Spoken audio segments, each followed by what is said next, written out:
дар зиндонҳои Тоҷикистон маҳбусон аз пневмония ба ҳалокат мерасанд. дар Туркманистон ба ниқобпӯшӣ маҷбур мекунанд. чин мавқеи худро дар Осиёи Марказӣ мустаҳкам менамояд. Русия шаҳрванди тоҷикро барои намоз ҷарима ва депортатсия карданд. ҳамуро буроварда тиян оварда додам, ман бурдам ба духтуро нишон додам.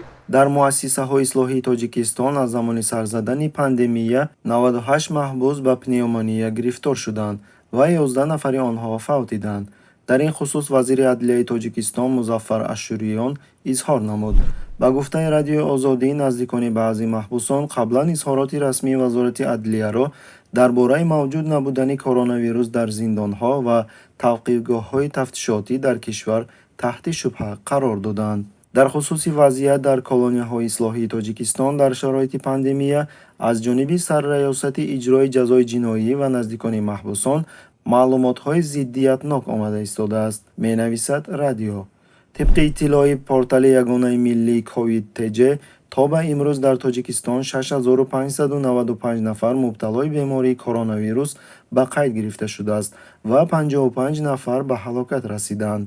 оварда шудааст. 231 амр ирсол гардидааст аз ҷониби кормандони прокуратура ва нисбати 478 нафар истеҳсолоти интизомӣ, 2190 парвандаҳои ҳуқуқвайронкунии маъмурӣ ва 130 парвандаи ҷиноятӣ оғоз карда шуд.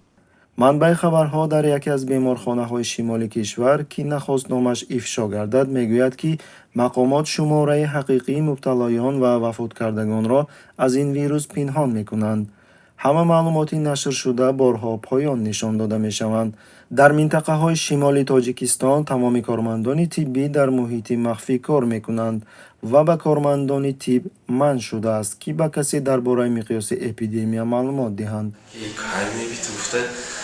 از دور ماشین که آمد رفتم خیلی طاقت کرده.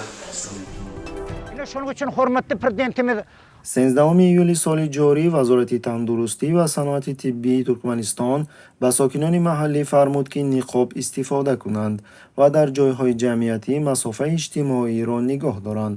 аммо сабаби чунин тасмимро мақомот на эпидемияи коронавирус, балки афзоиши таркиби чанг дар ҳаво номид. вазорати тандурустӣ ҳушдор додааст, ки афзоиши миқдори хок дар ҳаво барои саломатии инсон пеш аз ҳама барои системаи нафаскашӣ номусоид мебошад. чӣ тавре ки Туркмен Ньюс менависад, раёсат ба шаҳрвандон тавсия додааст, ки дар масофаи бехатар аз ҳамдигар на камтар аз 1 метр дурӣ биҷӯянд. инчунин қоидаҳои гигиенаи шахсирориоя кунанд. дар вақти хунукшавӣ дар зери кондитсионер аз ҳад зиёд нанишинанд ва аз оби ях истифода набаранд. зеро ин ҳама ба гуфтаи Вазорати тандурустӣ метавонад ба шиддатёбии бемориҳои роҳи нафас гардад.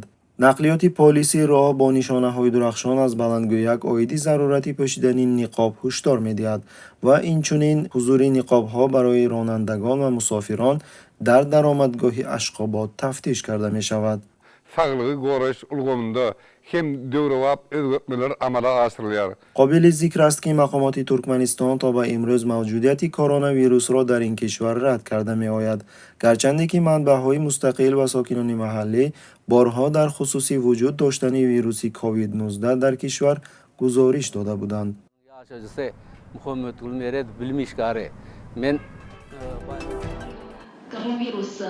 вазирони корҳои хориҷии кишварҳои Осиёи Марказӣ дар видеоконфронси вохӯрии вазирон дар доираи Чин, Осиёи Марказӣ иштирок хоҳанд кард. дар ин хусус хадамоти матбуотии Вазорати корҳои хориҷии Ӯзбекистон хабар додааст. дар ҷараёни видеоконфронс, ки 16 июл баргузор хоҳад шуд, як қатор масъалаҳо аз ҷумла ҳамкориҳои иқтисодии Чин бо кишварҳои минтақа баррасӣ мешавад. Секретарю ЦК Компартии Ӯзбекистона, президенту Узбекской ССР. ёдрас мекунем, ки аз замони подшоҳигии Русия то ба имрӯз Осиёи Марказӣ комилан зери ҳукмронии Кремл қарор дошт, ки онро ҳам дар сиёсати хориҷӣ ва ҳам дохилии ин кишварҳо дидан мумкин аст.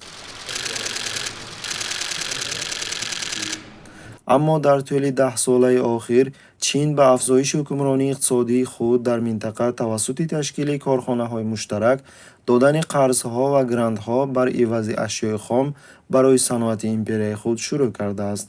инчунин кишварҳои ғарб, асосан Иёлоти Муттаҳидаи Амрико, кӯшиш мекунанд ки нуфузи худро дар минтақа ҷорӣ кунанд. Our two countries have a wonderful, rapidly growing partnership thanks in large part to the leadership of President Mirziyoyev.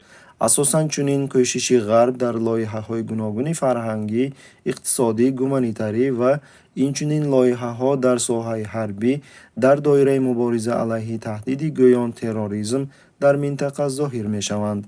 Что сложившаяся атмосфера дружбы и взаимопонимания позволит нам... В какое время проживаете уже? В какое время проживаете? як шаҳрванди тоҷик барои анҷом додани намоз дар ҳуҷраи хобгоҳ дар шаҳри Тула ҷарима ва аз Русия хориҷ карда шуд.